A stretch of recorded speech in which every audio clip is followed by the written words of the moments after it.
my name's Gil Holland. If I don't know you, my wife and I opened this building in late 2008. At the time, the only LEED Platinum commercial building in the state of Kentucky.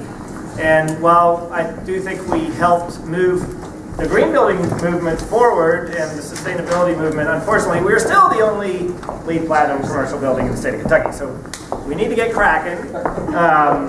But about 6 years ago in NuLu, we changed the charter of the NuLu Business Association, and one of our mantras was to become the greenest, coolest arts district in the entire Midwest, Upper South, Lower North, whatever you call our area. And so we've been working on this Eco District project for at least 6 years, if not more. So I'm very excited that Bobby Clark, Jason DeLombra are here. I'll just pass it over to Bobby, and then I was having a meeting earlier with a special guest who's going to just say 1 minute about something that just happened in a remarkable bipartisan fashion down in Frankfurt, which we're very excited about, which will help the overall sustainability of our community. Bobby Clark, ladies and gentlemen. Thank you so much. Well, it's such a pleasure to get things kicked off tonight, to see all the people, and I know a lot of you, and that's a really exciting opportunity here to share what we're doing, and tonight is just a kickoff. This is the beginning. This is a several-year project, maybe 5 or 10-year project that we want to start. And as Gil alluded to, we have a very special guest tonight. That I want to introduce to you. My good friend Jonathan Miller is going to talk about this legislation that passed. Not much good stuff happens in Frankfurt, in my opinion, but this was a very big deal. I may have to edit that out of the video.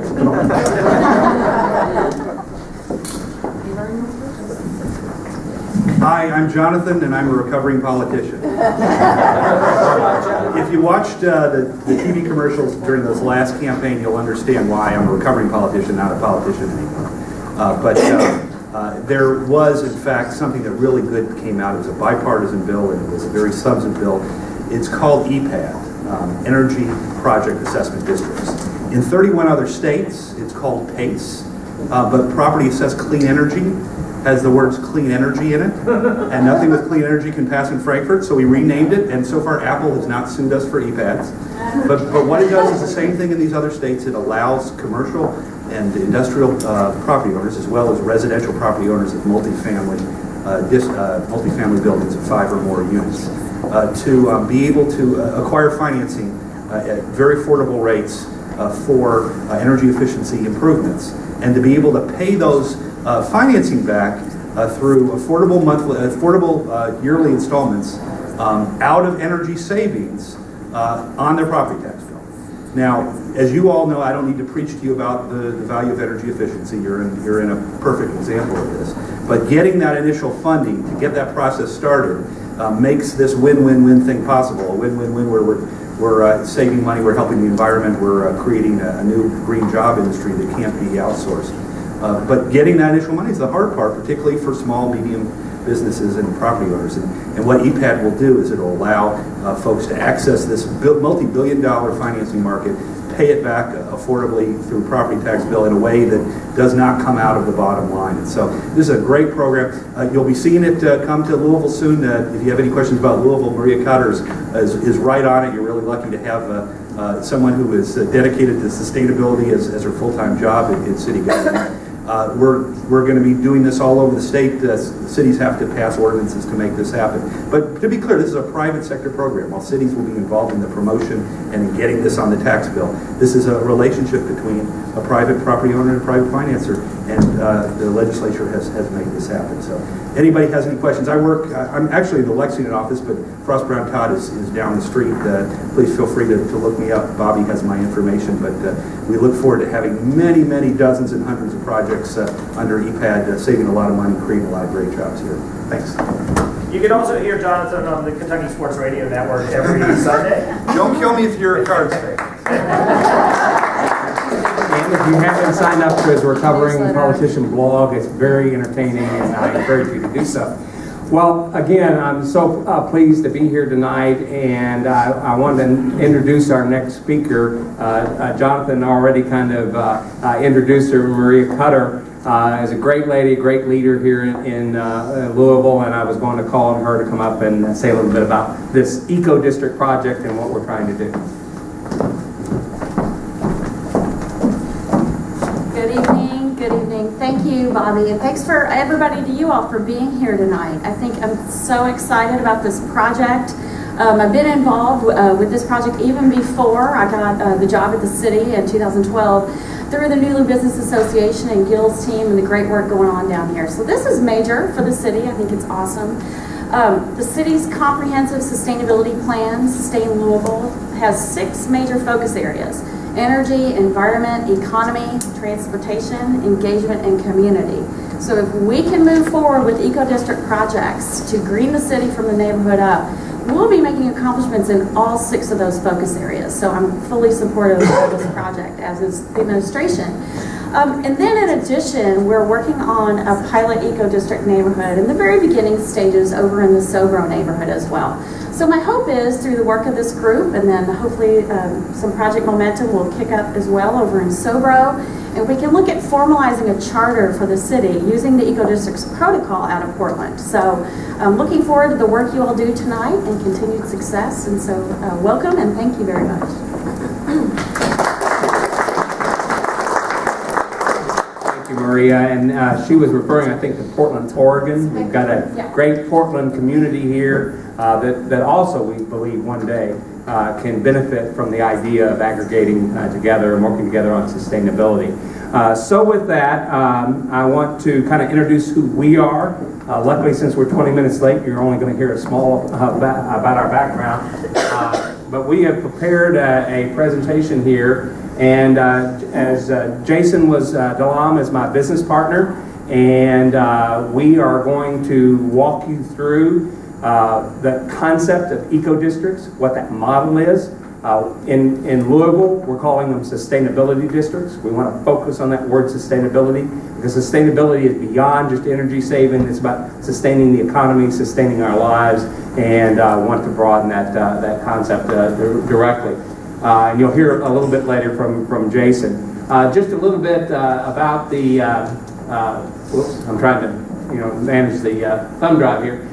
We are a consulting company that focuses on clean and renewable energy, from water, wind, hydro, biomass, and geothermal. But most importantly, what often people forget is energy efficiency. We have benefited so long from very low energy costs in Kentucky. It's grown our manufacturing industry. 250,000 jobs in this state are from manufacturing, and partly, or in large part, due to the low energy costs. We've got some challenges going forward. If you look at the utility bills of many in Kentucky, even though we have 8 to 12 cent per kilowatt hour costs in Kentucky, in California it's 22, 25, 30 cents per kilowatt hour. The electric bills in Kentucky are similar, are about the same. And we have a lot of people struggling in the Commonwealth because of that disparity of use. And energy efficiency is the first step towards that, and that's one of the focuses of our company. I'm not going to go through all of the things that I've listed on the board, but NuLu and the NuLu Eco District is very important to us. But I did want to mention West Liberty, Kentucky. West Liberty was destroyed by a tornado in 2012. And luckily, the community embraced that tragedy to look at a way to how to redefine itself. And it's going to move forward in creating an ecotourism destination location.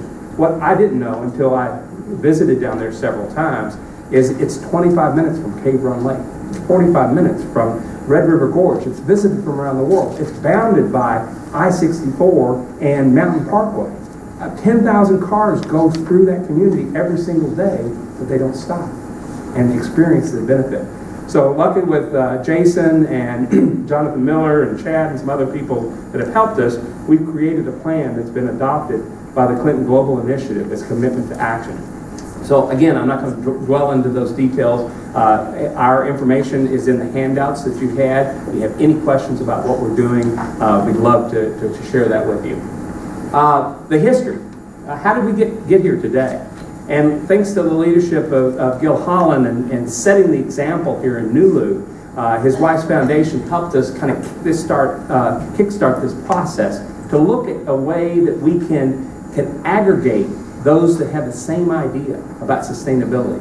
And then through aggregation, we have an opportunity to get the economies of scale that normally wouldn't be available to just one business owner.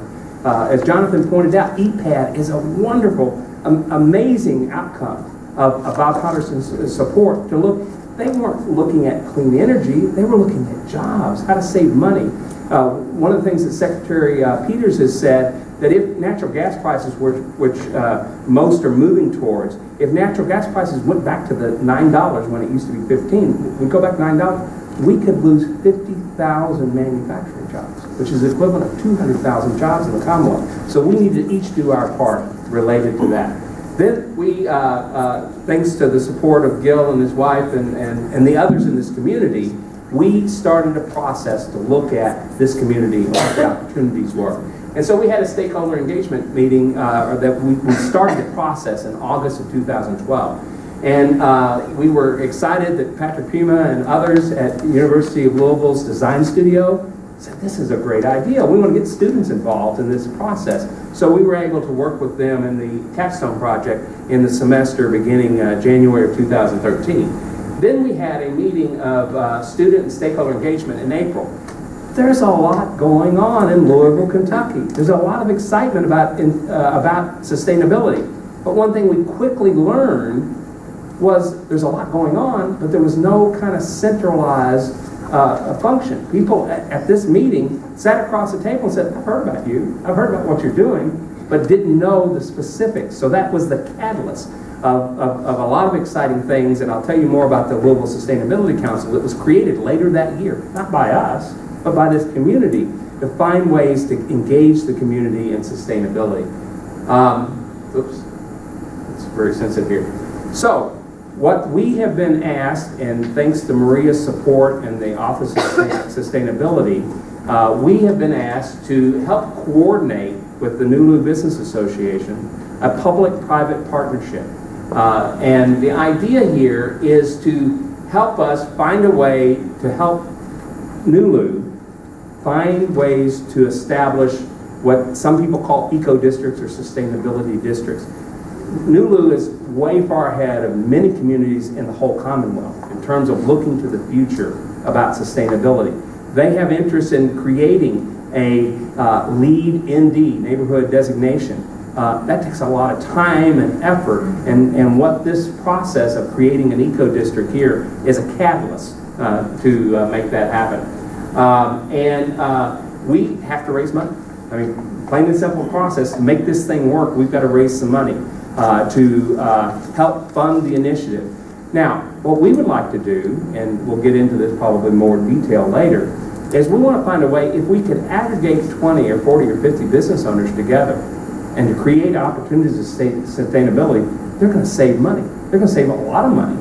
And what we want to do is encourage those participants to share that savings, 1 or 2% of their savings, to help us fund this initiative. Normally, in eco-districts in Portland, Oregon, and other places around the country, they tax you.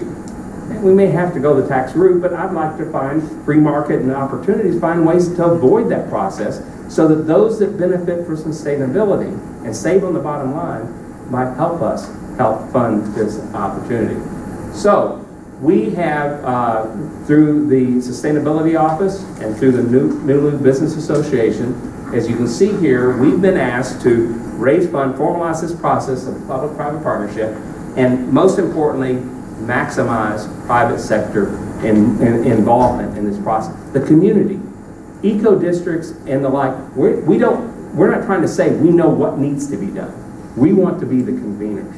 We want to be the facilitators of what you want to do as a community. We want to develop strategies, create financing mechanisms. Part of this is already outdated because EPAD, once passed in Louisville through the Metro government, could be a way to help finance some of these opportunities. And as I mentioned, the LEED ND, and importantly, engage the community in the process and promote this public-private partnership. So, what is an eco-district? Okay, I had heard of eco-district, but I had no clue what they were when we started this process. And so there is a group out of Portland, Oregon, Portland Sustainability Group, that has been a national leader in establishing eco-districts. Portland, Oregon has 5. Through ordinance, they have 5 different eco-districts. And it's where communities band together and find ways to work together to accomplish sustainability-related goals. So everything I'm getting ready to say is coming from their eco-district framework. So I want to encourage you, if you just Google online, eco-district framework, and up will come what I'm getting ready to share with you at a very high level about the opportunities. Again, we want to establish a sustainability district, but the model is very relevant to what we're trying to talk about. So, what is an eco-district? It's simply a new model. It's not as new as it was probably when this document was written, but generally a new model of public-private partnership to emphasize innovation and deployment of district-scale type best practices. Now, there's a lot of ways to accomplish, turning off your, I've got a power strip over there, and usually it has a light. That one's so old it doesn't even have a light. But if you have a light on a power strip, that's consuming electricity.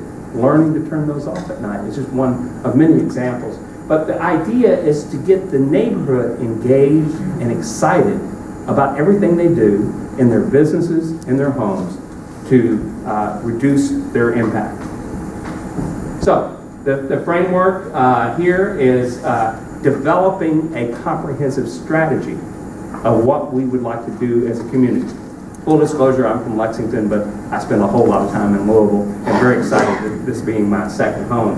The idea is looking at district scale type projects, but most importantly, I've said this before, and I'll probably say it again before the presentation's over, is community involvement. How to get engaged. Just because there's a framework here, doesn't mean that's what we have to follow. We want to get people excited about the process of making decisions, developing strategies, and implementing. So, as I've just said, is an opportunity to accelerate sustainability in the community, public-private, I've already mentioned that. And again, is how to establish neighborhoods and districts to get the community involved. City leaders are already involved from the mayor on down. We're so excited about that participation, but it's essential to getting the community involved. Just because the community wants something to happen, unless you get the public officials engaged and excited about it. My hat's off to Mayor Fisher for creating an Office of Sustainability. Maria, is there any other Office of Sustainability in the state of Kentucky? I don't think so. When I talked to Mayor Gray, I said, about sustainability, and I talk about my friend Maria at the Office of Sustainability, he kind of, looked at that. We hope that this will be a catalyst to having other things happen throughout the Commonwealth. So, it's also a way to look at technologies and strategies. There's more than one way, from turning off your power strip to looking at ways to implement Energy Star in your appliances. I'm looking at that as well. I've had challenges in the past economically that I just can't go out and spend $10,000 to replace all my appliances. But I am looking at first replacing the refrigerator, then replacing the other things. So little things can make a big difference in terms of sustainability. So, what are some examples of eco-districts? Well, and I highlighted in green because I think these things are already happening in Louisville. I stand corrected if I'm wrong. But there is bike sharing, or at least discussion of bike sharing going on in Louisville.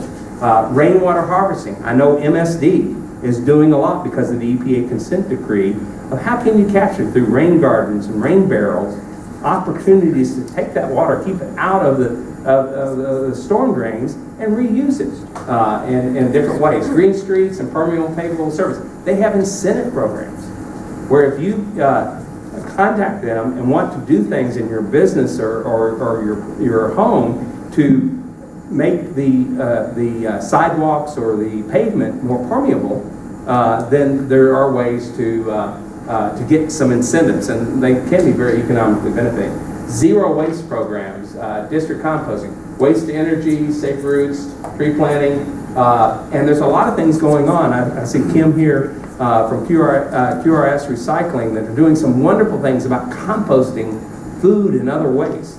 Let's not put it in the landfill. Let's find ways to reuse that material and create something of value.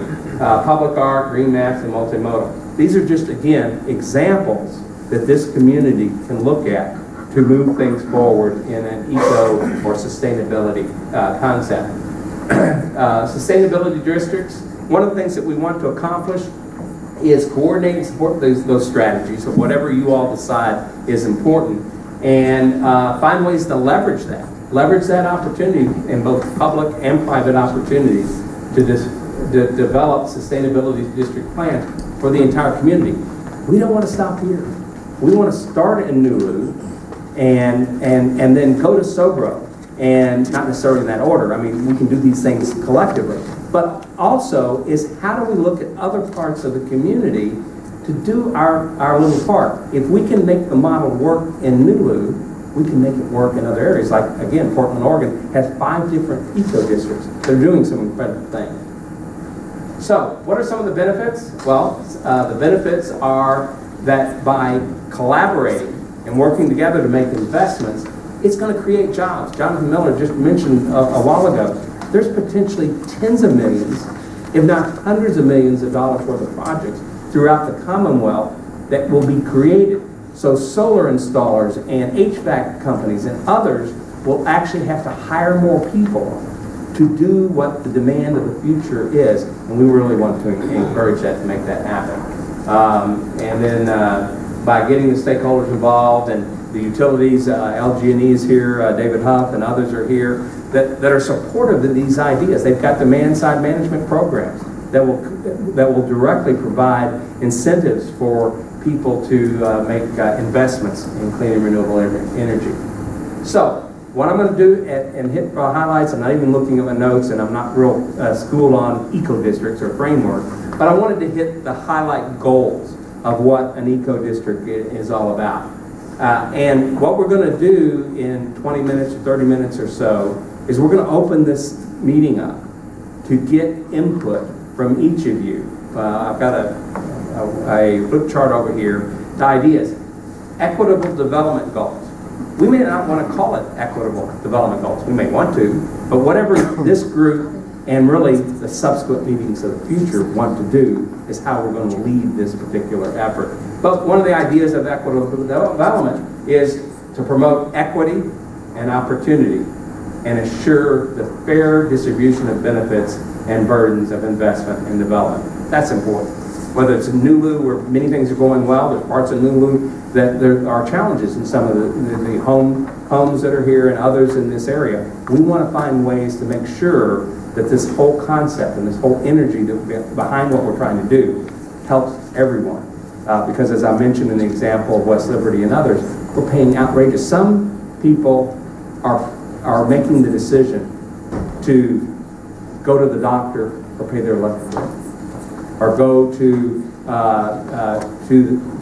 pay their electric bills or eat. That's what's happening all over the Commonwealth. So these strategies will actually help change the lives and make the lives more beneficial. So we need to at least focus on or be cognizant of the issues related to this general benefit across the board. Okay, health and well-being. Promote human health and community well-being. Bikes, walking, livability. Those are ideas that I hope we hear from you in a little while about ideas. Again, Louisville's doing some incredible things. We just want to share those incredible things that are going on, and how do we do different things and encourage this kind of activity. Okay, community identity. Create a cohesive neighborhood identity through the built environment and a culture of community. The first slide, and we'll actually look at another slide, that looks at potentially 3 zones of sustainability. These are arbitrary lines. The traditional NuLu, we've kind of expanded it out to go as far as Jefferson Street. We are really facilitators of the process. So we're not saying that's where you need to draw this line. Zone 2 of our thing says we need to look at the other side of the overpass down here. Why does just an overpass change the dynamics? It actually changes the dynamics in many communities. So what can we do to just ignore that bypass there? And how do we extend things out? So we want to focus on Zone 1 in 2 of a map that I'll show you in a little bit. People know about 4th Street. People are beginning to know about South Broadway. We want to, how do we define that here in this area? So, access and mobility. How do we provide access to clean and affordable stuff? TARC and others are doing some incredible stuff in this, and how do we support that? How do we support our government leaders and those people that are making decisions to make things better? My real activism in Louisville came not only from our NuLu activities, but I got to participate in the January 2014 Sustainability Summit at the zoo. What an incredible experience of 175 people, including the mayor. Mayor Fisher was there for almost the entire time, and he listened to what's going on. How do we really encourage that and encourage those leaders like TARC and others that are doing things substantially to move things forward? Energy.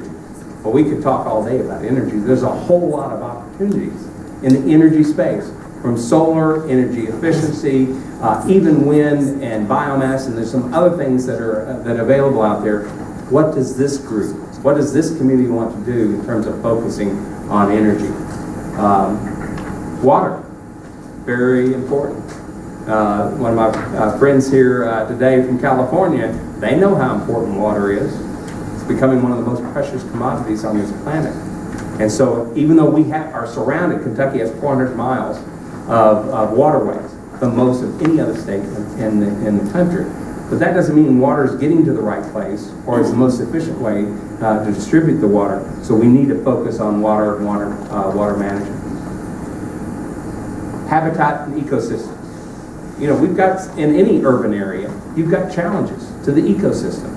Don't know what the answers are, but collectively we can start having that discussion and debate to find out ways to address those issues that will positively impact our ecosystem. And materials management. I mentioned Kim earlier and the great work that's being done in terms of composting and recyclables. There's a variety of ways that, again, we each individually can make a difference to this particular arena. So, NuLu, it's a pilot demonstration sustainability district. We've got some great partners from the NuLu Business Association to the Office of Sustainability and the Louisville Downtown Partnership. Rebecca Matheny was going to be here, and I think one of her associates here. Yes, she's here, and we thank you. They are the ones that help provide the fiscal management, or was our fiscal agent for the funding, and any money donated in the future towards this effort will go through the Louisville Downtown Partnership to control and met out the resources to maximize the opportunities here in Louisville. And here is just an example. This is not a comprehensive list. This list is really almost 2 years old when we first did this presentation. So it's just, again, an example of some of the groups.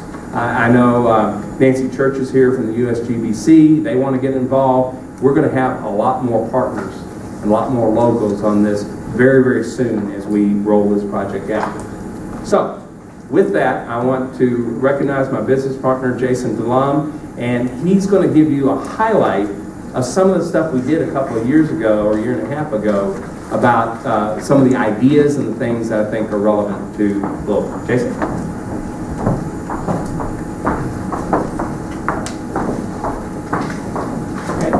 Thanks, everybody. It's very exciting to talk to you guys tonight.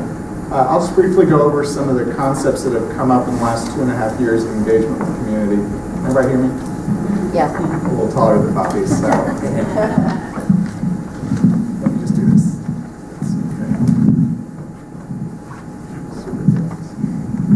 Okay.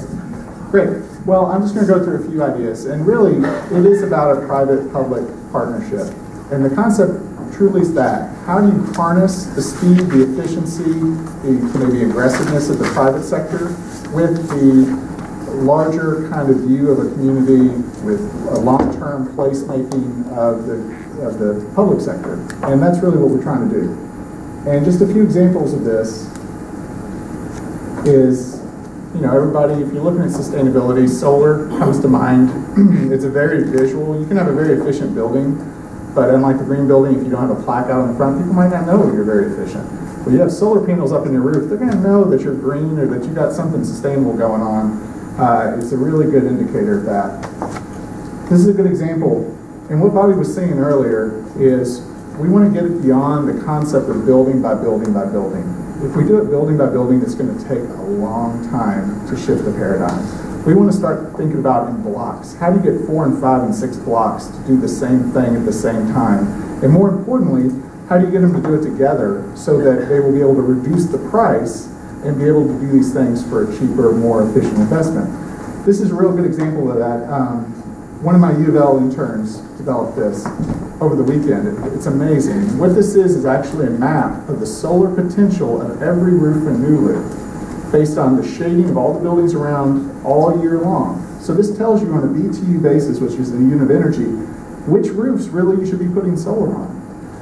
And what's really cool about this is you start to see that there's some green roofs that, it's a bad idea. They've got a lot of shading year round. But is there a way they could partner with their neighbor who's maybe only a half a block away who has really good sun? Let me put my solar panels on your roof and let me get that energy and let me pay back that 3 times faster. So it's looking at the community in aggregate and trying to think of how we can distribute resources so that everyone can make really good investments.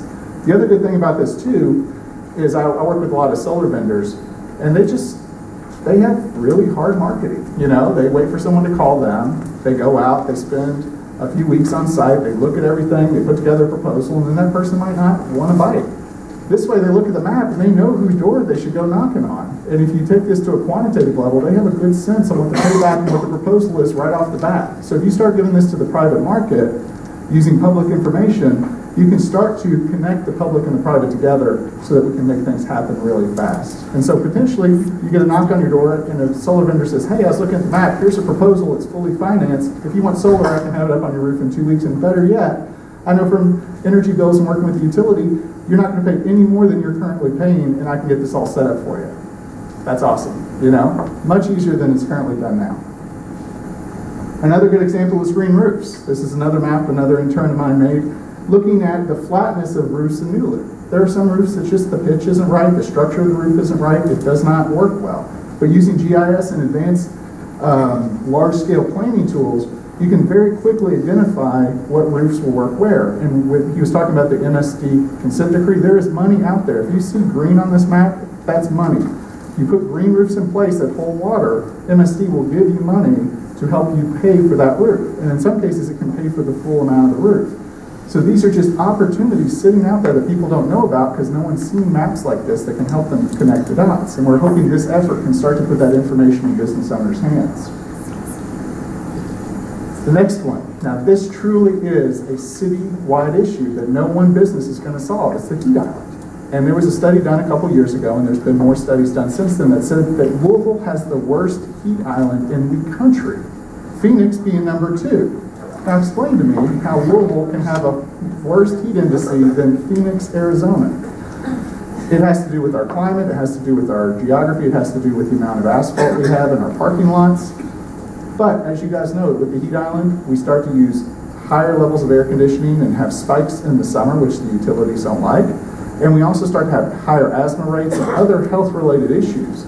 But one business alone is not going to take care of this. We need to think comprehensively about this problem, and we think this eco-district can start to serve as a pilot where we start analyzing the temperatures of the different pavements and roof types, and we can start to make investments in those things for the betterment of everybody. And we can tell someone for $1 per square foot of something replaced, this is the return to the larger city. When you start talking like that, someone can make a budget around it that the city can say, yeah, we want to invest this amount of money in that because we know it's going to have this type of return. So these kind of eco-district analysis can start thinking about those huge problems and starting to put $1 and cent on it so we can start to solve it.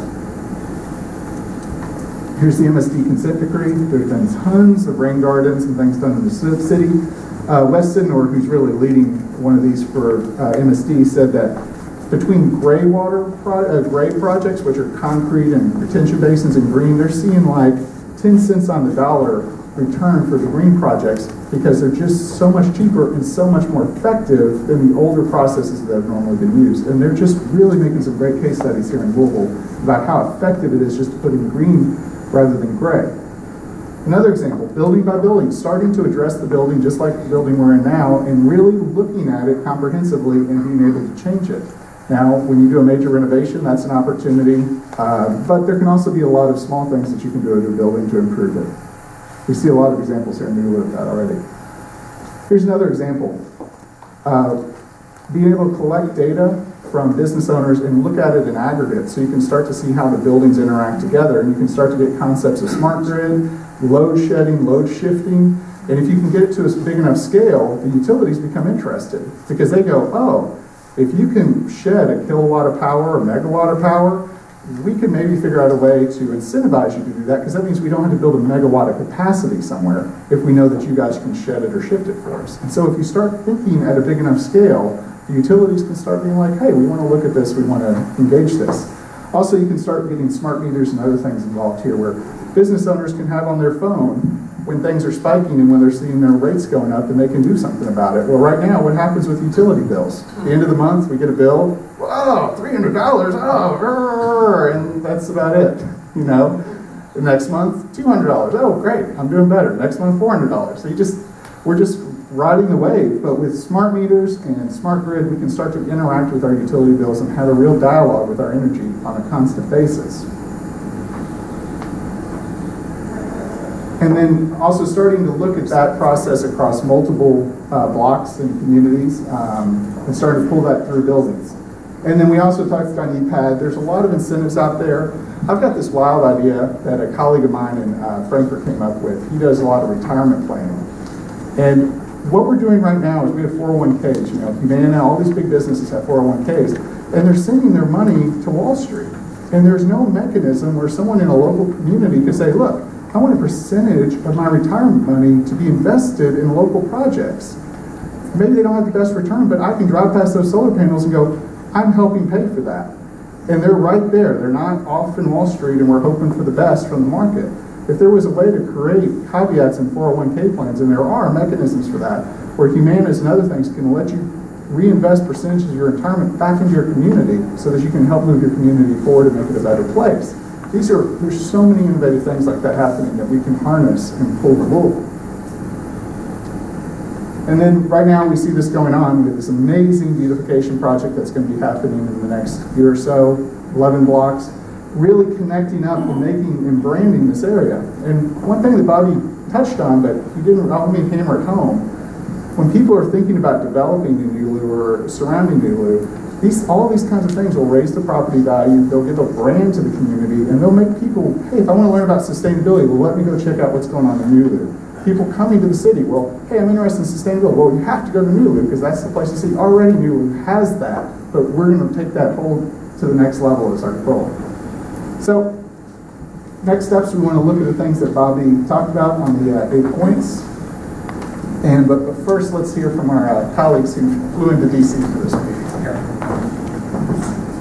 Thank you so much, Jason. And we are so excited to have America Saves involved in this project. It's part of Preservation Green Lab, National Historic Trust, and they're going to tell you about the activities. We were introduced about 5 or 6 weeks ago about their efforts, and they'll go into the DOE funding and some of the things that they have here. But it's very exciting to have them involved. So Gina and Lindsay are going to introduce themselves, so I didn't have to read a bio. Thank you. Thanks to Bobby and Jason and everybody else who's been a part of this event for inviting us here and putting us on the program. We really see it as a nice opportunity to kick off our energy efficiency work that we'll be doing here in NuLu, piloting a program that you'll hear about later from my colleague Lindsay for the next couple of years or so.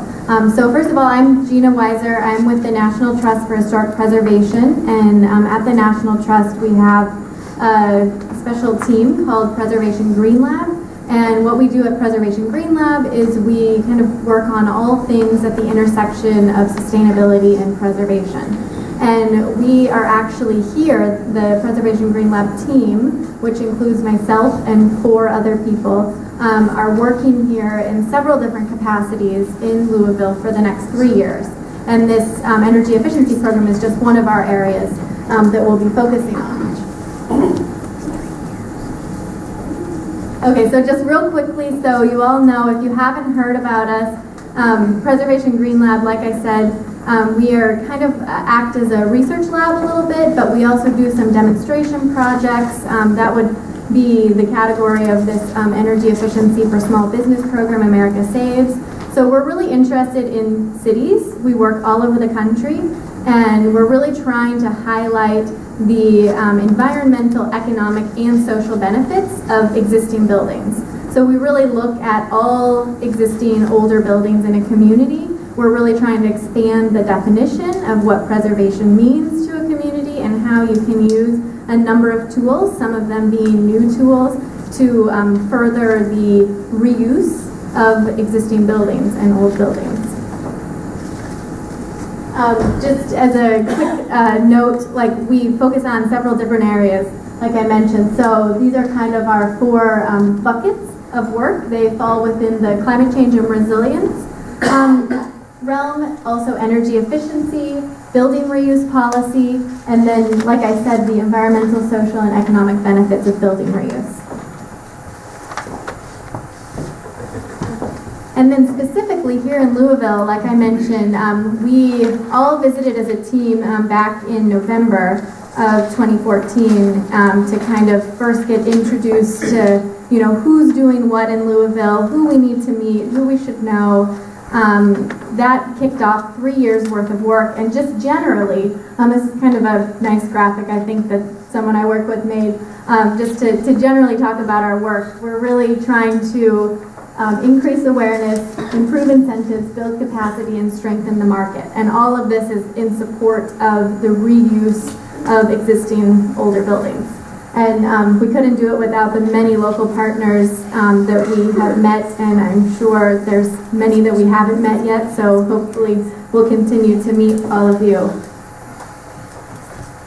And then, this is sort of wordy, but just so you know, we're kind of working on 5 different general project theme areas.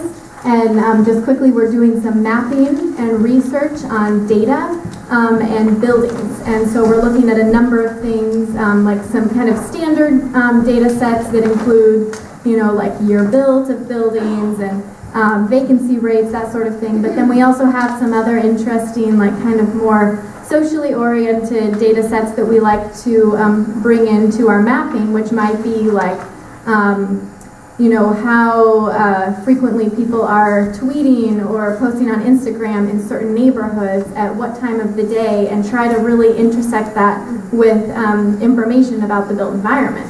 And so we can try to make some connections. The other thing that we're doing is working with the preservation community to increase their capacity, and then also removing barriers and creating incentives for sustainable preservation. So just making it easier to reuse old buildings. Another thing, the 4th bullet, is really this program America Saves, which is an energy efficiency program for small business that you'll hear about in just a second.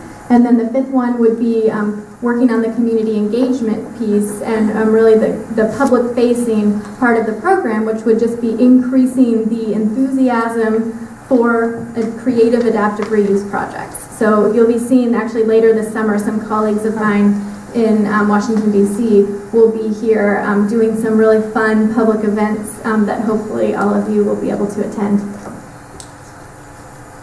All right, so I'm going to pass it over to Lindsay, my colleague, who will talk about the energy efficiency program here in NuLu.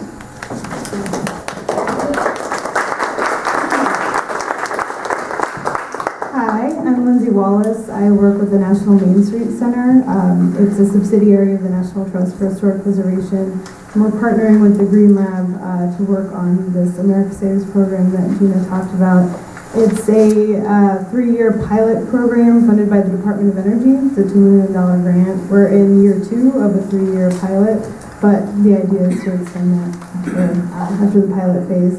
Essentially, this program is we work with small businesses to help them achieve higher energy efficiency by connecting them with local incentives, utility-based incentives, district-based incentives, not only to help them save money and energy, but also to create this community-based endeavor to make energy efficiency part of the characteristics of the community. Those two pieces there. We're currently working in 11 pilot communities throughout the country, but we're getting started on another round in Louisville. This is the big launch of that project here. We have a really great, as Gina mentioned, a really great set of local partners here on this project. Our biggest partners, I would say, University of Louisville. Josh is here in the front, he's with them. Engineering department, and then LG&E as well. David Huff's in the back. So they've been really strong partners in getting this project strategized and kind of mapped out. So we'll be beginning that this summer. Be excited about it. Oops. Oh, that is sensitive. So I'll kind of go quickly through how it works. We don't need to get too into the nitty-gritty, but just so you have an idea. The first step is the data collection. That's where University of Louisville is going to be our main champions on the ground here. Essentially, the business owner would provide 12 months historical energy use data, so that's electric and gas. Gina will pass around with the authorization form. That you can do that now, or it doesn't matter. So by signing that form, that gives us access to the energy use data, and then in addition to that, we also collect building attribute data, square footage, year built, that sort of thing.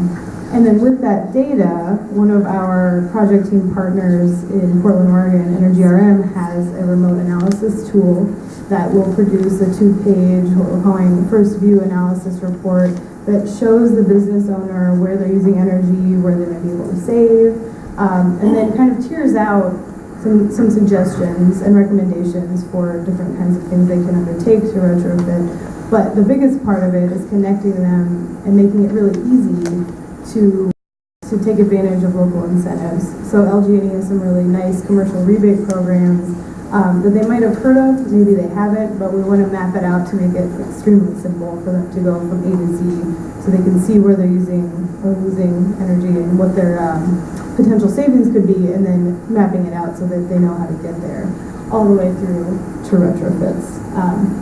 And so with the retrofit piece, again, identifying who might be able to help them with that, how they might be able to fund it, that sort of thing. We also, we don't actually fund the retrofit piece, but that's one of the major pieces, is kind of helping identify where they can access that funding to actually implement the retrofits. And then finally here, just some of our materials.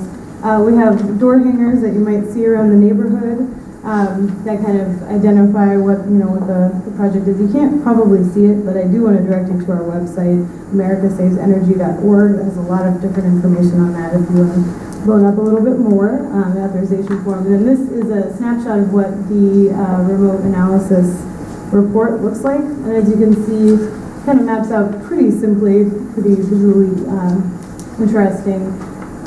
The potential efficiency, potential savings, and then on the back is really where we map out how business owners can take advantage of the existing incentives.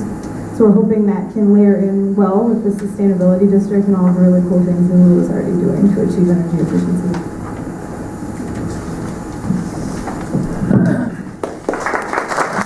Thank you, Barbara. And we're going to go ahead and distribute the form that if you're in NuLu or anywhere in Louisville, to go ahead and sign this form. This will provide them, U of L, and us an opportunity to see what your last 12 or 18 months of utility bills are. It's very important going forward for us to document a baseline. What is our effort? Most investors, most people that will contribute to this process, and most that look at this process are going to say, well, what impact did you have? And so we want to know what the current energy use is, and we'll begin to track what everybody is doing in this area so that we can begin to measure what is going on.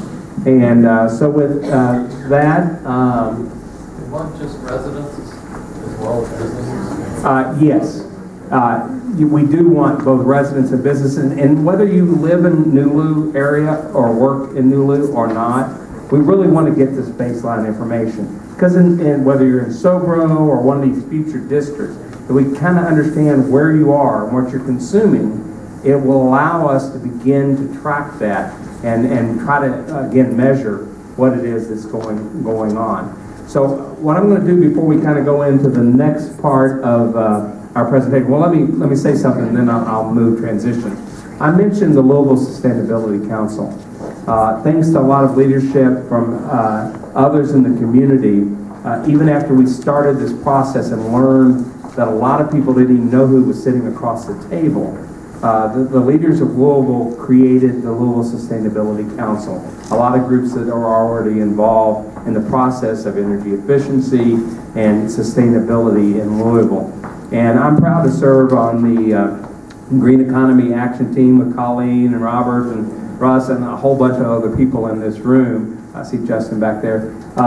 And there are 5 different action teams. There's the Community Engagement Group, the Green Building and Infrastructure, Green Economy, Transportation and Tree Canopy, and Urban Heat Island. If anyone is interested in getting involved in any of these action teams, please send us an email. Our information is on the back of the materials here, because we need to get everybody involved. We've gone from maybe 5 or 6 or 7 of us in the early days of, see Joan over there, early days of starting this dialogue to now there's, what, 20, 25 folks, and we want to grow that group to get people involved in each of these particular areas that may be of interest. So first, what I want to do, and before we get into the real meat of this meeting, and really hear from you all and start to begin to track some of the things, is does anybody have any questions about America Saves or anything that you've heard so far? Yeah, Bobby? Yes, sir. Where have you sent us? What are we doing? Just if you can fill it out. Yeah. It calls for our signature. Yeah. If you can turn it in and go ahead. Excellent question. So the University of Louisville is spearheading the data collection effort. So we would be sending it to Josh and his students. So we can spread out that kind of information. Well, the door hangers, just as a note, the door hangers will have that contact information on the back, but we'll make sure to be able to disseminate that so you know where to send it. Yeah. And you've got my email. Anybody wants to send it to me? Yeah. Then I will make sure that it gets forwarded. Caroline?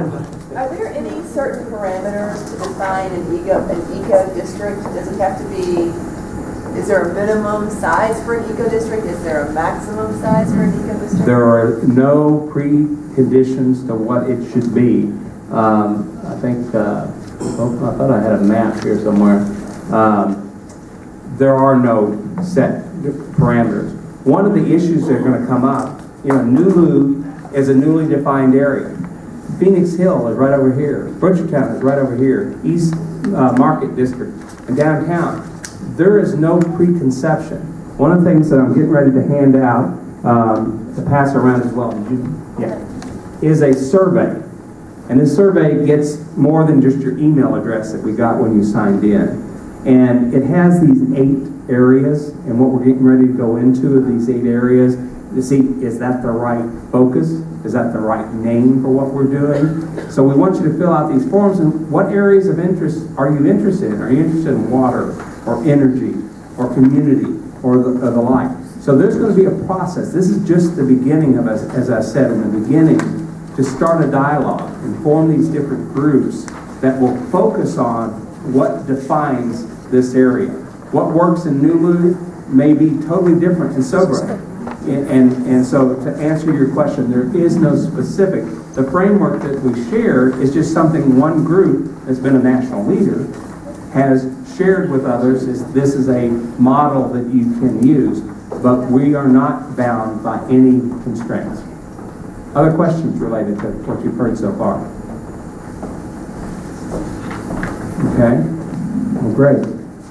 So what I want to do now is, as I said, these are the 8 areas that are identified by the eco-district framework. And what I'd like to do, if we could, is just kind of go through each of these. I'm getting feedback here. I don't know how to change that. Yeah, move away from the speaker. So what I'd like to do, can somebody help me, Colleen, maybe, with, I've got the markers right over here. And what I'd like to do is start with equitable development. Is that important? Is that the right description? How do we start and shoot? What Colleen will do is begin to record what you all have interest in. And what I want to say is I think the bar is still open, so if you want to sneak out and get a drink or the last appetizers, we're not going to take a break because we want to move through this process. But feel free to go out and bring a drink back in. So, equitable development, is that something that we need to focus on? Yes, sir. What is your definition of equitable? That My definition, I'm not looking at my notes to look at what they talk about, is the idea of how do we make the benefits of sustainability applicable to all. Now, that's a challenge because many folks in Louisville or different communities in Louisville are struggling just to pay their bills. So how do we look at community development or apartment complexes, or how do we bring that to, again, lower the overall cost to that particular community or to that business? Again, my definition would be, what do we need to address? What are the issues that are relevant? I know if we create jobs, then, there are folks that we can reach out to in some of these struggling communities. I know Caroline and I am working on the West Louisville Food Court, for example. One of the things we're focused on in the Portland area, is how do we get those people living in the community to get involved and create jobs. So if we have solar projects, we have HVAC projects, is how do we encourage others? But again, the EPAD thing will work for some, but how do we look for either subsidies or community financing or ways to, again, lower the overall cost of energy? Do you have some ideas or suggestions? I'm not on the same page as you are. Okay, please tell me what. To me, it's very different. I mean, it's all connected, true. It's kind of like the Greenbelt communities in the 30s that had housing, walk to employment, all in close proximity. Okay, so, but somebody's way of life and income and where they are and development and sustainability and all of that, I mean, they're different problems and issues, and I wouldn't begin to even think about how you would solve all the world's problems in equitable development. Yeah, and I will then call on a couple people here. I agree with you. I don't have the answers either. And the idea of those that see this as an important objective is getting them in a room together to find strategies and solutions, even if it's one household at a time or one apartment complex at a time. It's how do you encourage the investment to overall. Generally, most apartment complexes and stuff just charge you whatever your bill is. How do you find ways to introduce sustainability and renewables and energy efficiency to begin to deliver? But thank you for the comment. Wallace, did you have a comment? Could you explain what you mean by materials management on this list? If you don't mind, can I wait until we get to that? We're going to go through each of these 8. Hey, Bob. Yes, sir. On equitable development, speaking as part of the NuLu Business Association, we have resident members, individuals, small apartments. We have business members. We have nonprofits. We have some large companies that are members of our association. In that first statement, I'd like to see like equal opportunities or multiple opportunities, if that's a better description of what we're looking at. Okay. For residents to participate in sustainability, for large businesses, small businesses, our nonprofit members, all of our members to participate. Good point. Sure. In terms of equitability, that means you want everybody at the table to help to come to the design. And quite often what that means is a group of people invite everybody to the table. But that doesn't drive equitability. You have to look for strategies where you go to certain parts of that larger community, and at the district level, eco-district level, that means way more than just inviting people to the table. Well said, and I agree with your comments exactly. So what are the strategies to make that happen? I don't have the solutions here, but we're hoping some of the people in this room and others that we'll invite going forward will click equitable development as something that's important and help us develop strategies. Yes? Yeah, Mr. Clark. Yeah. We just met earlier. Bobby, please. Bobby, in prior efforts, especially in the Smart Growth District in 2008 in Indianapolis, the precept that we started with, and I think it fits well in equitable development, is meet the needs of the current residents, in quotes, and businesses first. Right. And you base everything from that. And I think that will do the job. Right. And we have a blank palette. We don't have, just because eco districts or other groups around the country have addressed this, it is really a community by community. Yes, sir.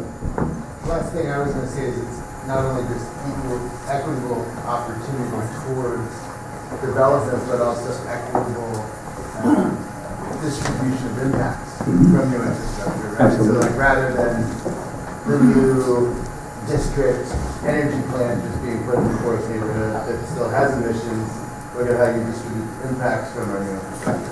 And we need to be cognizant of that, and as this group, or this subcommittee, if you will, gets together, is to address that. Nancy, I think you had a question? Yeah, I was just going to point out that, well, for example, low income or whatnot, so very often they're paying the higher energy bills and they have the largest impediment to overcoming that. So developing strategies that can help them to overcome that, to become energy efficient, to install solar that in the long run benefits them.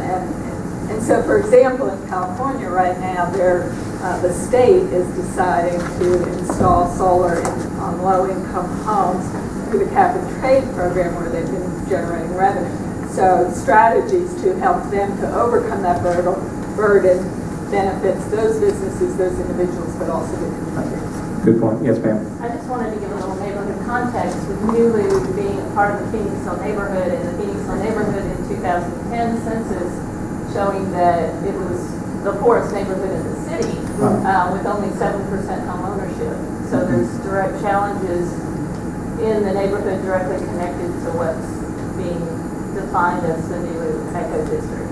Right. Good point. And again, as I said, this is a 3-year, 5-year, 10-year. This isn't going to change things overnight, but if we can collectively in these 8 subgroups begin to develop strategies and address some of the statistics and the realities that are facing, how do we address that? Again, one homeowner or one apartment renter at a time. Caroline? Well, as you know, we're considering all these things with the West Louisville Food Court project as well, and community, how to endure benefits to the community from the project, and we're learning as we go. But one of the things that struck me tonight about the sustainability efforts, we're not reusing any buildings because we don't have any buildings to reuse, but we are, seriously considering, trying to be a net zero project. And because we're a nonprofit developer, which may be a little bit different too,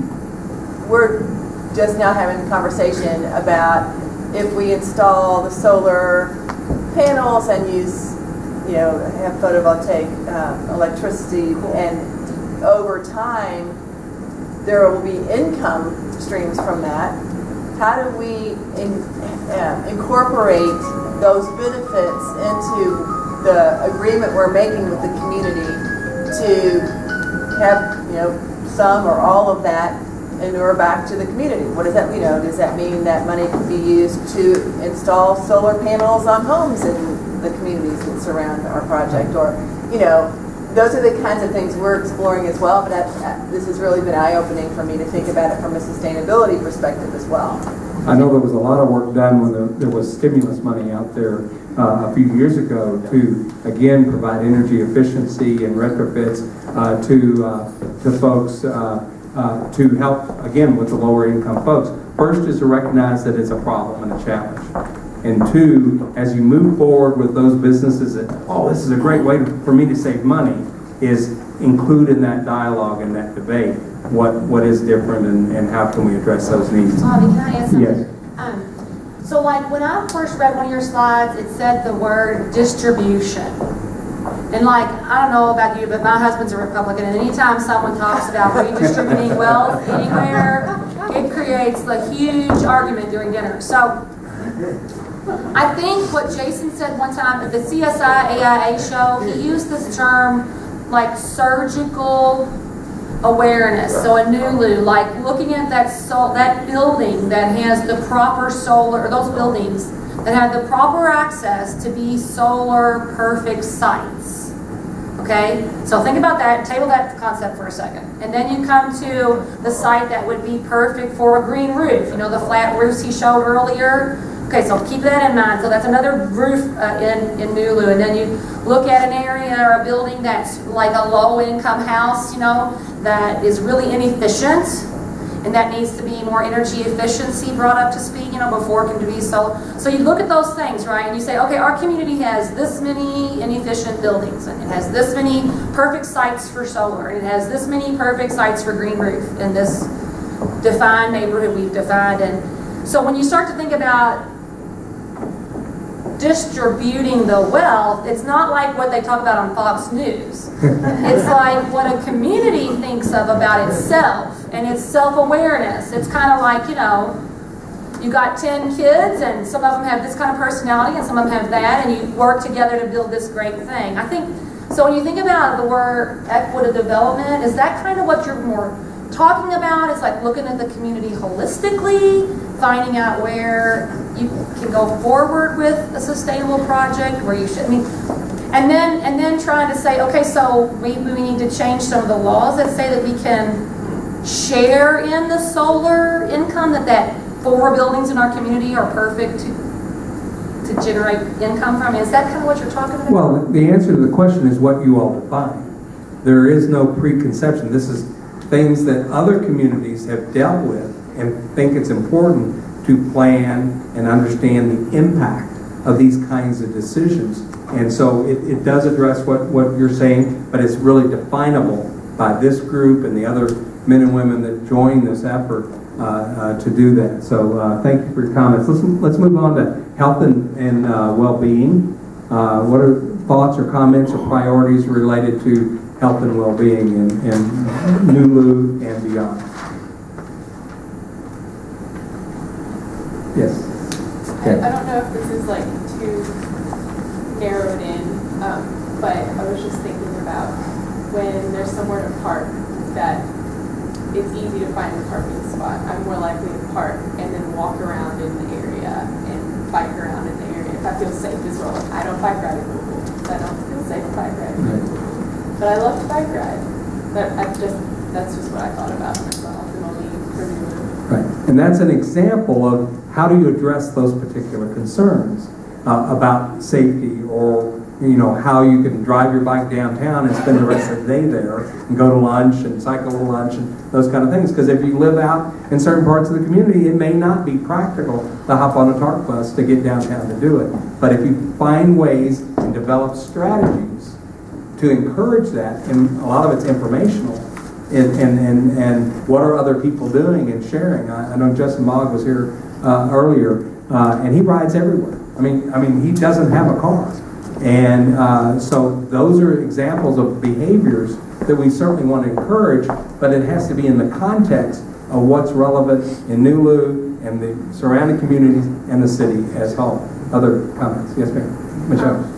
Hi, Bob. As Bobby knows, I'm from the Air Pollution Control District, so I always put that air quality filter on everything I see. So when I see health and well-being, I think about places and spaces that are healthy for cyclists, healthy for pedestrians, all of the businesses and their customers, and of course the residents of the neighborhood. So I think of things like being an idle-free neighborhood, and I know some of the NuLu folks have heard us talk to them before. You are on an idle-free property right now. The green building is an idle-free partner. So that's something that not only does it create a healthier space for people in the neighborhood, but then it's also a way to communicate that as a priority and a value of that neighborhood itself.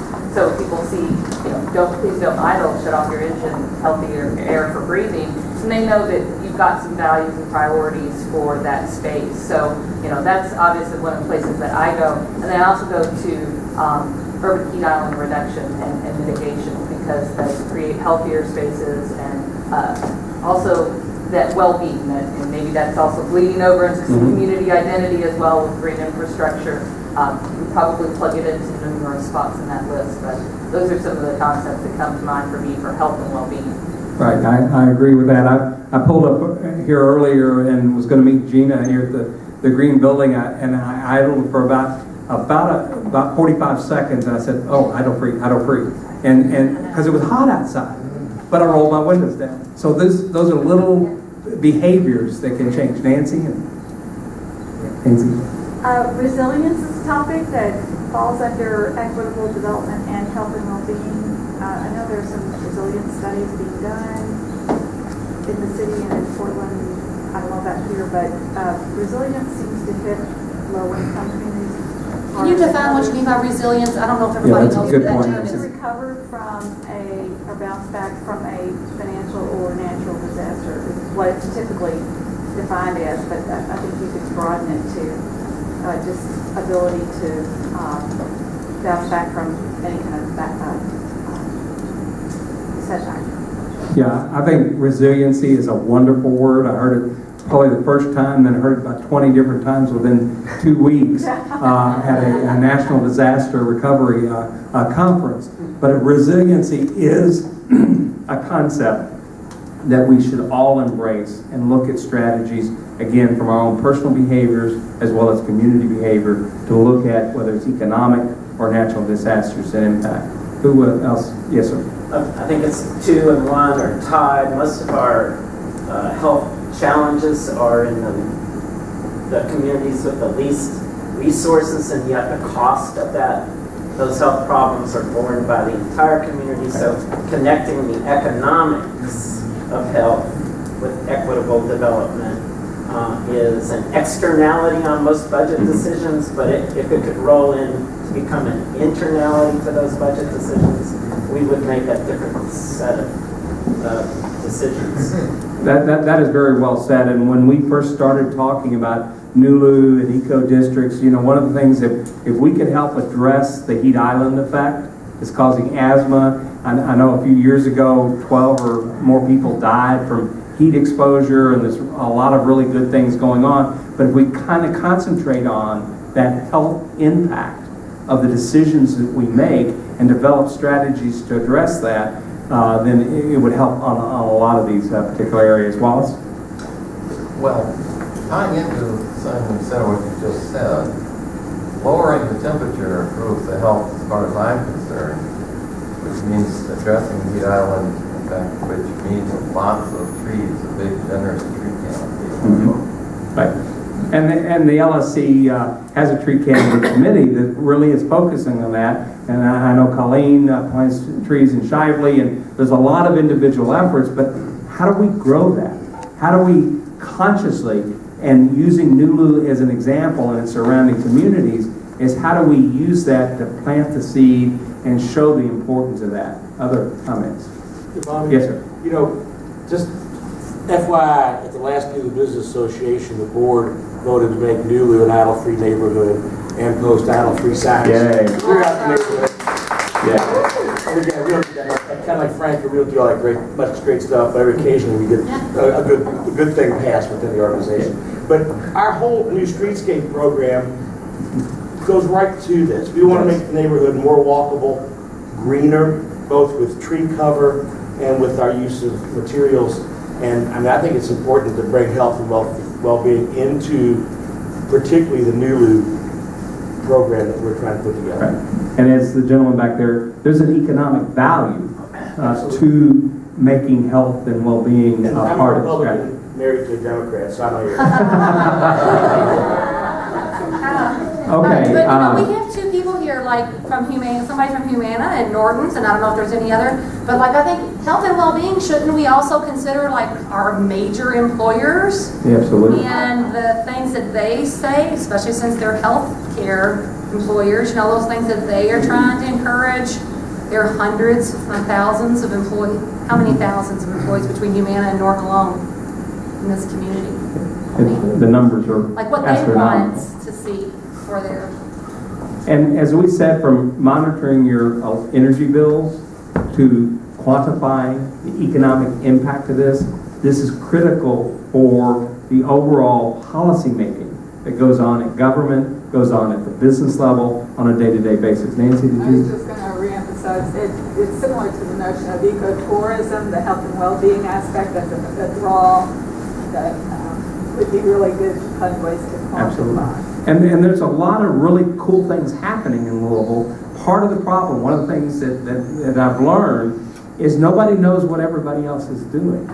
And the Louisville Sustainability Council is one vehicle, not the only vehicle, but the more we quantify and the more we share, the more effective we will be in aggregating and energizing folks to get engaged in the process. So with that, let's move on to community identity. One of the things that I wanted to mention on this particular thing, and I know that Mayor Fisher and Ted Smith and others that I've talked about, they're really excited about NuLu and sustainability and trying to differentiate this particular subset of Louisville, because there are many corporations and businesses that are deciding where to live before where they work. And they're making decisions to invest in communities that get it. Some of the communities around the country are really getting it in a big way, and Louisville's already shown some excellent examples. But how do we leverage that? How do we make that an attraction to creating jobs and opportunity? So under community identity, one of the things that I alluded to earlier is we need to, at some point, draw some boundaries of what, quote unquote, NuLu Eco District or NuLu Sustainability District or NuLu Phoenix Hill and Butchertown. We're facilitators. We're not going to decide what this community wants. We want to lead the discussion to what's relevant. Whether we start in NuLu and then expand to Phoenix Hill and to Butchertown or anywhere else in the community, we're not pre-deciding that. We want somebody to join this community identity. There's some logical things that we talked about, the attraction, but also is identifying those subsets. And again, we don't have any preconceived notions about what those are. We want to facilitate the discussions and then ultimately draw some street boundaries just as a starting point. So even if we don't include what one or two or certain aspects of the community want, we want to encourage the debate, the discussion related to defining that. Anybody else have comments about community identity? Yes? What are you doing to get people involved that aren't in this room right now or would never come to something like this? Well, I would think what we would do as we put these eight or 7 or 6 or 12 groups together is to ask that particular question. How do we engage? Tweeting, Facebook, other things. I'm hopefully, if we've got enough on this video, I'm hoping we can share this experience through video and get it on YouTube and other ways. So we're really open to what process do we follow to make sure that those that would never come to this meeting, it's been an hour or 2 hours with the activists in this community involved in this thing, how do we let them know? How do we work through neighborhood associations and other groups and organizations that are already doing things? Is how do we reach out? So that's an important question to be answered. Other things on community identity. Yes, Brett. I think one of the things you have to be careful of community identity is that on the one hand you want to set yourself as being different, but the very fact that you're setting yourself as being different then has a tendency to say, well, this is NuLu, and so the people in Lake Greenland or Russell or Smoketown, Phoenix Hill, those are those people. And yet from a sustainability standpoint, what we're trying to create is an entire city of sustainability, not necessarily small districts. So this one has some boundaries. No pun intended. You have to be very careful about, because that's why Texas, they have that same feeling of being very proud of their state. I have no earthly idea why they think that, but they do. And that's why the governor then has to call out the National Guard to watch the U.S. military, because there's something, anything that's not Texas is somehow suspect. And you don't want that. So it's just something, not sure how to put it in as we're putting your goals and objectives together, but it's something that you do need to create a boundary. So it's not a goal per se, but it is a boundary you have to be careful. Well said, and again, what we want to be is a catalyst for change, regardless of which streets you bound by this first process, is again, find a way to make sure that we're inclusive, and this is just a start. Yes, sir. So one mechanism to possibly address that is to say you're an exportable model, and then to identify other potential districts early and say, join us now, because you need to be learning this process as we learn the process, so that you can find our best practices and our mistakes and apply it when you become the next district. Absolutely, and I want to communicate as a process that just because, quote unquote, we're defining NuLu, this is just a catalyst in the process. So I think you said it very well, is how do we make sure that this is only an example, and that we want people on the West End and East End and all over Louisville to be engaged and be part of the process. Maria? Yeah, that goes to what I said about kind of developing a charter at some point in time. And for the Subroad project, we did actually engage the Eco Districts program out of Portland, Oregon. They came in and did a little, a whole one-day seminar that the mayor attended and all that. So my hope is that we use this as, sort of that springboard as well, and bring in others from other communities throughout the process. Absolutely, and tonight a 2-hour session is barely scratching the surface. I actually made a mistake even using the word charrette, because one, a lot of people don't know what a charrette is, and two, it's a much more involved process. But the goal here is, again, to begin the catalyst and begin the discussion as community.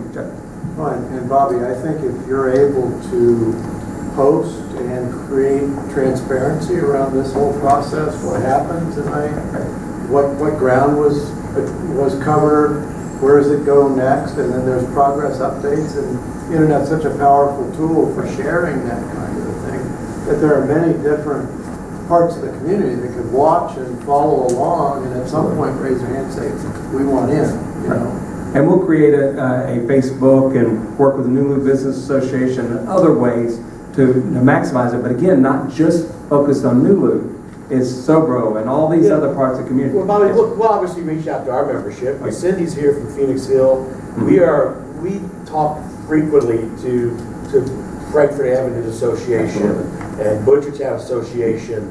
And I think the thing with Maria, I'm sure you would, if we put something like this together and have future meetings, I would hope that you involve all of those different associations to come in. Oh, absolutely. I'm sure the Louisville Sustainability Council and others will embrace this warmly. Again, we don't know the answers. We just want to be the conduit and the facilitator to engaging others. Yes, Nancy? I just wanted to point out that the district council members have their own networks for getting information out. That's a real good avenue. Well said. Caroline? Just one more thing about community identity. Just as we're learning through our own process as well, I think the thing I'm hearing is that we're talking about a lot of change and promoting things that are different, but I think it's really important if you're going into a community to recognize the assets that already exist. People feel very strongly about their communities and may not want them to change. They may not want their community identity to change. And so I think, honoring what is there and recognizing the assets that are already there and including them from the beginning in the process, and making it not about changing, making your community something different than what it is, but, We want every neighborhood in Jefferson County to embrace this concept of saving money, saving energy, and helping the planet. You know, and if we can instill that by a catalyst of NuLu, Sobro, or other communities that are doing cool things, we don't care what it's called. And we need to be sensitive, though, about names and labels that we put on things, not to discourage. So we have about 20 minutes left, and so I want to move on, and we'll open it up right at the end if there's something particular on any one of these areas to add to our chart. But next is access and mobility. Any thoughts or comments regarding that? Yes, Wallace. I know that there's a body of thought called walkable community, and I found those ideas pretty appealing. I found one of the notions that I saw on a slide was bulb outs at the intersections, which reduces the width of the traffic lanes that pedestrians have to cross without preventing cars moving through. And I know there's other ideas. And I personally think that any good community has got well-defined bike lanes, so bicycles and cars don't have to try to share the same space. I know that there are corridor redevelopment conversations going on in the city, and I don't know that everyone knows that. Dixie Highway has a master plan that's been implemented a long time ago. Preston Highway's in the initial stages of its early redistribution plan. I mean, like, it would be really great if the larger community was aware of those studies and maybe like looked at the floor plan for Dixie Highway to understand that it goes all the way down to Gene Snyder and starts in Shively. I mean, you know, just to be generally aware of. Yes, sir. So is that where all of a sudden you have 2 lanes and now you see 1 lane with a bike in it for biking? And I've seen that in numerous 8-foot sidewalks so that you can encourage bicycling and pedestrian traffic. I mean, the city's going around. You know, like the Michigan Youth Lefts, you know, the central islands, if you will, that allow you to have tree plantings in the center. But what's the plan on the street labeling that's changing? You want to address the streetscape general for biking?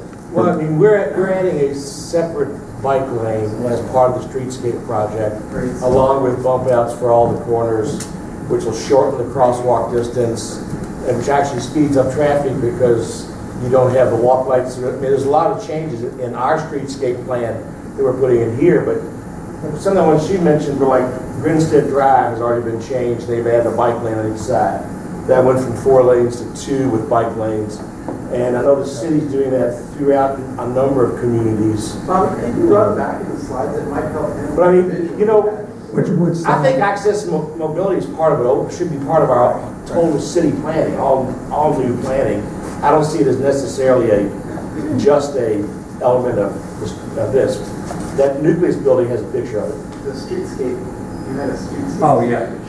It shows the grades separated bike lanes that are different from just painting on the street. And I want to make sure you Can't remember where I. Yeah, it was a good one. You had Yeah, it's the overall streetscape plan.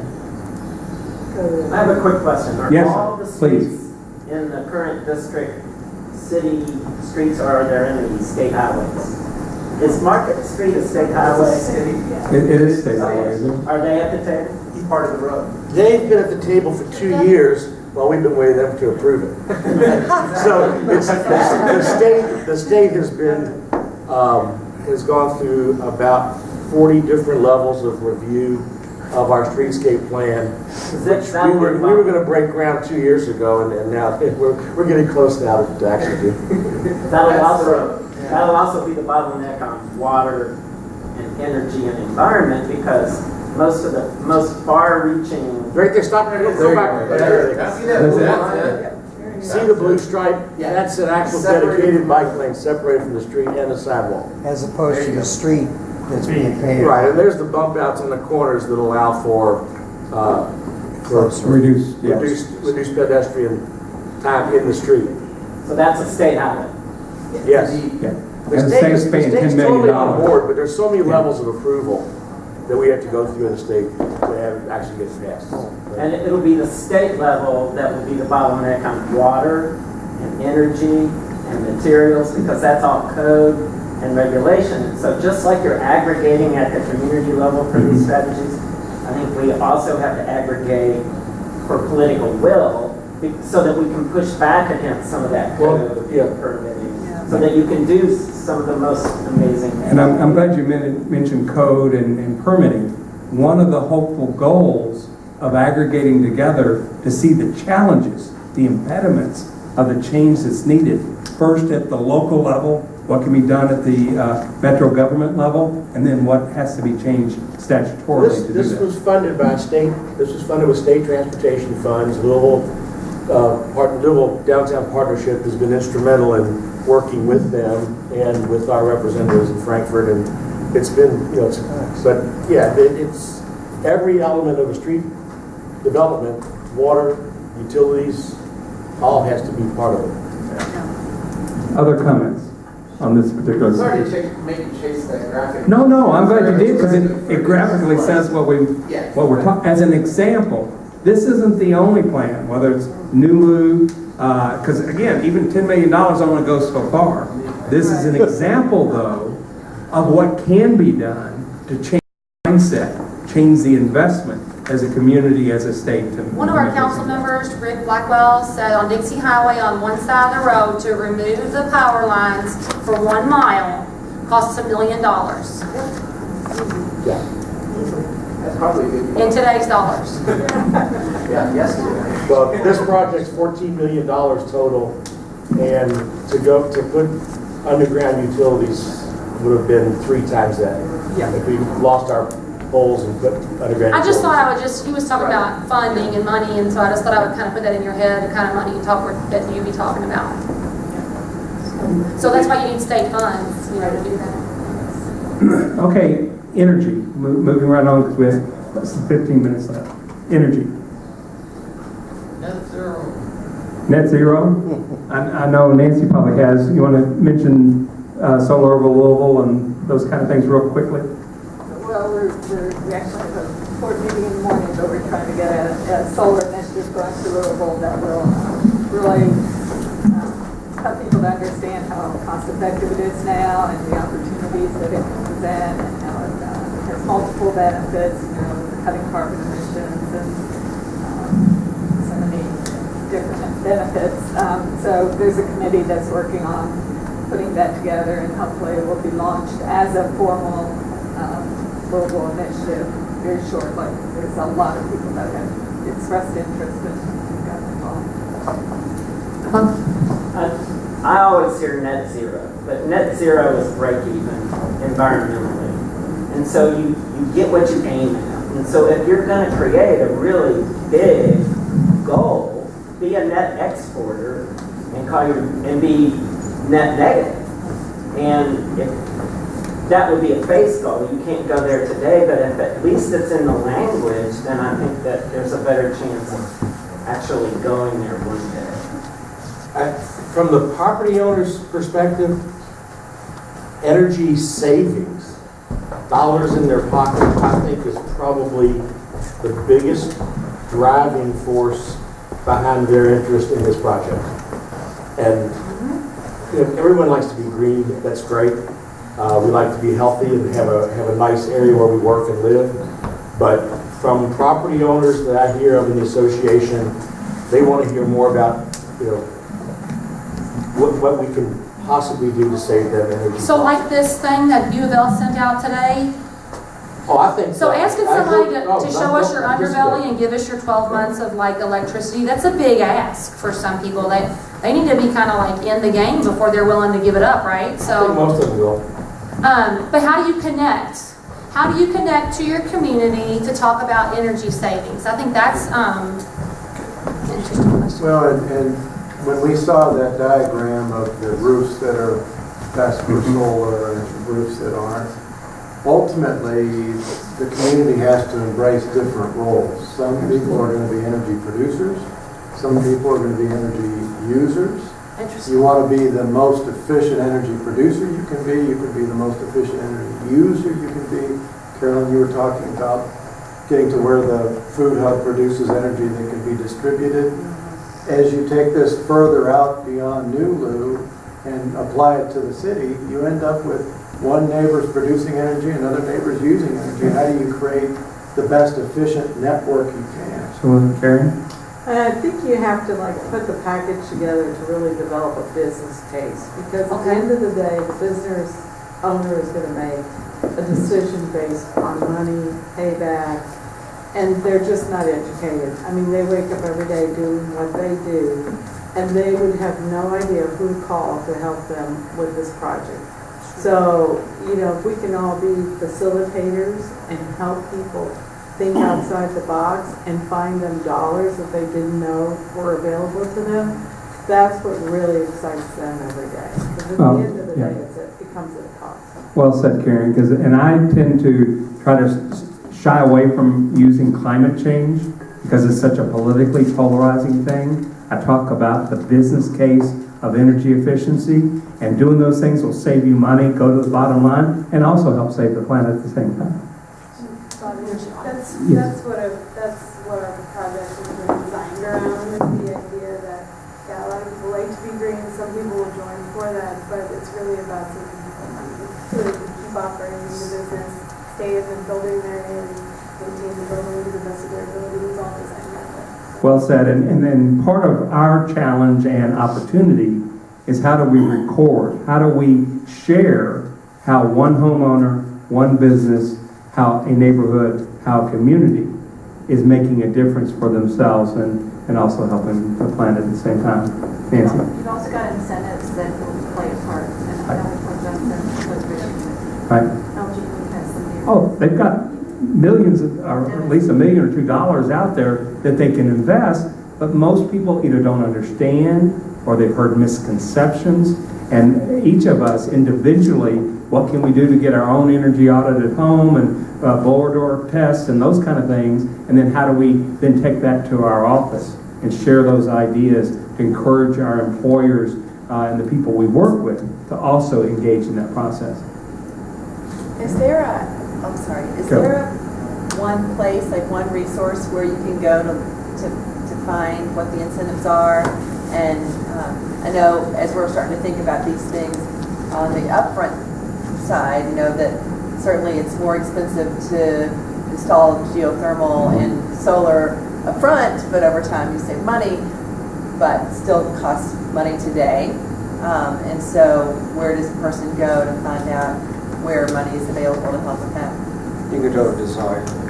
Pardon me? There's a DSIRE is one place you can go to. That's a great general resource, for sure. That's a great spot. For people that participate in America's Savings, we'll also map it out on the back of that report. Make it really simple. You can check out this website, talk to this person. This is the next step for you. LG&E has a really great website with tons of first steps, David, you second want steps, to third steps. comment real briefly? No, Colleen's doing a great job. I told you I was putting you on the spot this time. Nancy and I, several of us here, just had Rhonda Truman, is that her nice name, Truman, present at Energy 101 in Franklin, Lexington. So just heard it 2 days ago. So. But most everybody in this room understands what's out there. But there's 1 million or so other people in this community that don't. And so part of the process is how do we share that and educate and get people engaged. Yes, Nancy? I just want to remind about EPAD because that changes the game plan. Yeah. Because you don't have that upfront investment. Right. Yes, sir. So money is something that some people can borrow, and you pay interest on it. And if the interest rate is high or lower than your return on investment, you're making money.